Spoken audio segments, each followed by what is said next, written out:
ሰሞነኛ የነጻነት ወርቅነህን ገመና በተመለከተ እየወጡ የሚገኙ መረጃዎች በርካቶችን እያሳዘነም ይገኛል።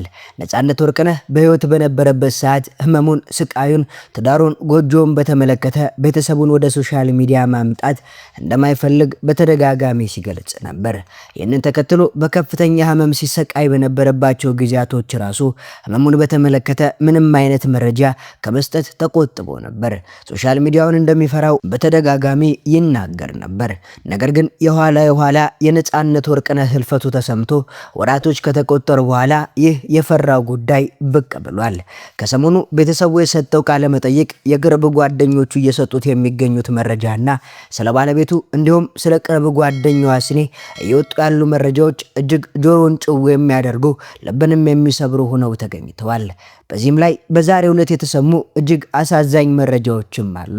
ነጻነት ወርቅነህ ይህን ሁሉ ህመም፣ ስቃይና መገፋት፣ ብቸኝነትን ሲያስተናግድ የኢቢኤስ ባልደረቦች ለምን አይዞህ አላሉትም ጥያቄ ተሰንዝሮባቸዋል። በኢቢኤስ ባልደረቦቹ እጅግ ተወዳጅና ሳቅ ፈጣሪ፣ የበርካቶች የቅርብ ወዳጅና ጓደኛ እንደሆነ የሚነገርለት ነጻነት ወርቅነህ በህመሙ በተቸገረ እጅግ በከባድ ህይወት ፈተና ውስጥ በነበረበት ወቅት ላይ ከኢቢኤስ ማንም አልደረሰለትም ተብሏል። ከዚህም ባሻገር ከባለቤቱ ጋር ከተለያየ 4 ዓመት እንደተቆጠረ፣ ልጆቹን ለማስተማር ከ9000 እስከ 2000 ዶላር ወደ አሜሪካ ይልክ እንደነበር፣ ከዚህም ባሻገር ደግሞ ከሰሞኑ ጥያቄና ትችት የበዛበት የቅርብ ወዳጁና ጓደኛው አስኔ ይህ ጉዳይ በተመለከተ 80ው እንደወጣ እውነቱን አፈራርጠዋለሁ ስለማለቱ፣ ከዚህም ባሻገር ደግሞ በሐዘኑ ስለተዋጡ ቤተሰቦቹና እጅግ በቅርብ ሰዎቹ በደል ስለደረሰበት ነጻነት ወርቅነህ ያለፈ ህይወት እየወጡ ያሉ አዳዲስ መረጃዎችን አካተን ወደ እናንተ ይዘን መጥተናል። ብቻ እናንተ ቻናሉን ሰብስክራይብ፣ ቪዲዮውን ላይክ እያደረጋችሁ እስከ ቪዲዮ መጨረሻ አብራችሁን ትጓዙ ዘንድ ጋበዝን። ነጻነት ወርቅነህ ላለፉት 10 ዓመታት በኢቢኤስ ተወዳጅ የነበረውን የቤተሰብ ጨዋታን ሲመራ ቆይቷል። በዚህም ክፉና ደግ ባሳለፈበት የቴሌቪዥን ጣቢያ ውስጥ እጅግ ተወዳጅ ከሆኑ ጋዜጠኞች፣ ፕሮግራም አዘጋጆች አንዱ እንደሆነም ይነገርለታል። የሁሉም ፕሮግራሞች አድማቂ እንደሆነ የሚነገርለት ነጻነት ወርቅነህ ከሰይፉ ፋንታውን ባሻገር በእሁድም በኢቢኤስ በቅዳሜን ከሰዓት እንዲሁም በሌሎች ዝግጅቶች ላይ ከሚሰሩ ፕሮግራም አቅራቢዎች ጋር እጅግ ቅርበት እንዳለውና በፕሮግራሙ ጣልቃ እየገባ ሲያዝናና ሲያግዝም ቆይቷል። ነገር ግን ከነዚህ ጓደኞቹ አንዱ እንኳን በታመመ በቸገረው ብቸኝነት በተሰማው ጊዜ ሊደርስለት አለመቻሉ የሚመለከት ሚስጥር ወጥቷል። ይህንንም በተመለከተ የኢቢኤስ ጋዜጠኞች በተደጋጋሚ ትችቶች ሲደርሱባቸው ነበር። አሁን ላይ በአሜሪካ የምትገኘው ቃል ኪዳን በአንድ ቃለ መጠይቅ ላይ በእንባ የኢቢኤስ ጋዜጠኞች ፊት ለፊት በስክሪን እንደሚታዩት በፍቅር የተሞሉ እንዳልሆኑና በኢቢኤስ ጣቢያ በነበርኩበት ወቅት ከባድ ጊዜያቶችን ታስተናግድ እንደነበር በእንባ ታጅባም መናገሯ የሚታወስ ነው። ከዚህም ባሻገር ሰሞነኛ ቃለ መጠይቁን በተመለከተ ጋዜጠኛው ምላሽ በሰጠበት እጅግ ያልተጠበቁ ለህዝብ እንዳይደረሱ የተቆረጡ ቪዲዮዎችን በተመለከተ በአባይ ቲቪ ከመቅዲ ጋር በነበረው ቆይታ ይፋ ያደረጋቸው መረጃዎች እያነጋገሩና የበርካታ ሰዎችን ልብም እየሰበሩም ይገኛሉ። በተለይም ደግሞ ከባለቤቱ ጋር ከተለያየ 4 ዓመት እንደሆነውና ጥሩ የሚባል ፍቅር ግንኙነት እንደሌላቸው የተነገረ ሲሆን፣ ነገር ግን ነጻነት ወርቅነህ ራሱን ከብዙ ነገር ገድቦ ራሱን ጠብቆ የሚኖር ታማኝ ባል እንደነበረ ገልጸዋል።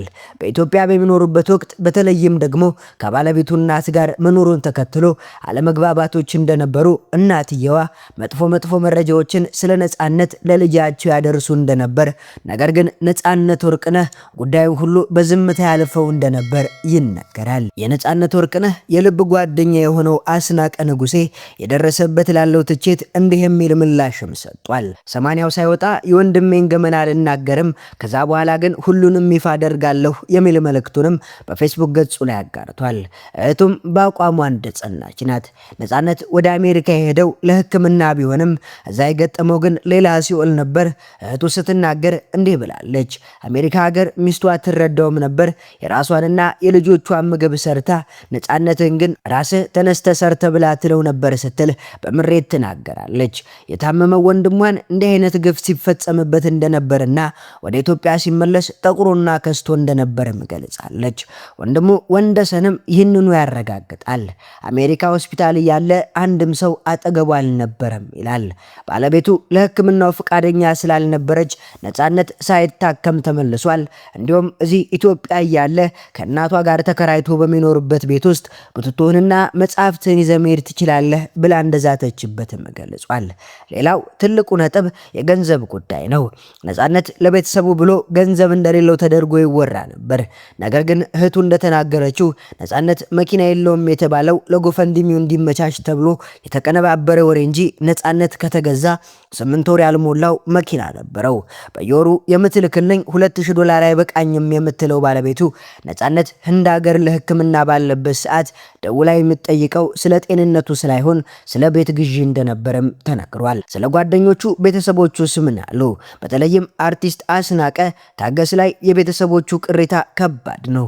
ታናሽ ወንድሙ ኤርሚያስ ወርቅነህ እንደሚለው ትክክለኛ ጓደኞቹ አላየናቸውም፣ ለገጽታ ግንባታ የሚሰሩት ግን ሚዲያ ላይ ተደርድረዋል ይላል። አስናቀ የቀብሩ ዕለት ከኔ በላይ አልተጎዳችሁም በማለት ወከባ መፍጠሩን እና በ29 ዓመት ውስጥ ተለያይተን አናውቅም የሚለውን ንግግር ቤተሰቡ እንደማያምኑበትም ገልጿል። እውነተኛ ወዳጅ ማለት ለጓደኛው መስዋዕት የሚሆን እንጂ ሐዘኑ የኔ ይበልጣል የሚል አይደለም። በዙሪያው ብዙ ሰዎች አሉ፣ ሰው ግን የለኝ የሚል እንደነበር ወንድሙ በቁጭትም ተናግሯል። አርቲስት ነጻነት ወርቅነህ በዚህ ፊት እየሳቀ በውስጡ ግን በትዳር በደልና በጓደኞቹ ሲቃይ ሲሰቃይ እንደነበረ እነዚህ ቤተሰቦቹ ምስክርነት ሰጥቷል። አሁን ቤተሰቡ በነጻነት ስም ምንም አይነት ብር እንዳይሰበሰብም አግደዋል። የታዋቂው አርቲስት እውነተኛ ህይወት በቤተሰቡ አንደበት ይህን ይመስል ነበር። ነገር ግን እዚህ ጋር አንድ ጥያቄ ይነሳል። አንድ ሚስት ለልጆቹ አባት ባለቤቷ ታሞ በዚህ ልክ ግፍ ትሰራለች ወይ? የመጀመሪያው ጥያቄ ነው። ምናልባት በነጻነትና በባለቤቱ መካከል ያለው ግጭት እንደ ማንኛውም ባለትዳር ግዛዊ ግጭት ሊሆንስ አይችልም ወይ? ስለ ባለቤቱ የተነገሩ መረጃዎች ግነት የለባቸውም ወይ? እነሱ መጠየቅ ያለባቸው ጥያቄዎች ናቸው። እዚህ ላይ ሌላ አንድ ሐሳብ እናንሳ። እዚህ ሚዲያ ላይ ይፋ የወጡ መረጃዎች በልጆቹ ስነ ልቦና ላይ ምን ያክል ተጽዕኖ ሊኖራቸው እንደሚችሉም መታሰብ አለባቸው። ምክንያቱም በሚዲያ እየተወራ ያለው ስለ ቤተሰቦቻቸው፣ ስለ አባቱ አሟሟትና የአባቱ የመሞት ምክንያት እናቱና አያታቸው አለፍ ሲልም ጓደኞቹ እንደሆነ ተደርጎ ሲወራ የሚወዱትን አባታቸው መነጠቃቸው ሳያንስ ገና ከሐዘናቸው ሳያገግሙ እንደዚህ ያለ ሐሳብ መነሳቱ ለልጆቹ ለወደፊት ህይወት ተጽዕኖ ሊታሰብበት ይገባል እንላለን። እናንተስ በቤተሰቦቹ ንግግር ላይ ምን ትላላችሁ? ይህን የመሰለ ትልቅ አርቲስት እንዲህ አይነት ግፍ ሊፈጸምበት ይገባል፣ ባለቤቱስ ምላሽ መስጠት አለባት ትላላችሁ? ቤተሰቦቹ ያወጡት መረጃ ምን ያክል አሳምኗችኋል? ጉዳዩ ልጆቹ ጋር ስለሚደርሰው ተጽዕኖስ ሐሳባችሁ ምን ይመስላል? ሐሳባችሁን ኮሜንት ላይ አስፍሩልን። ቪዲዮውን ላይክ በማድረግ ለሌሎች እንዲደርስ አድርጉ። ለቻናላችን አዲስ ከሆናችሁ ሰብስክራይብ ማድረጋችሁን አትርሱ።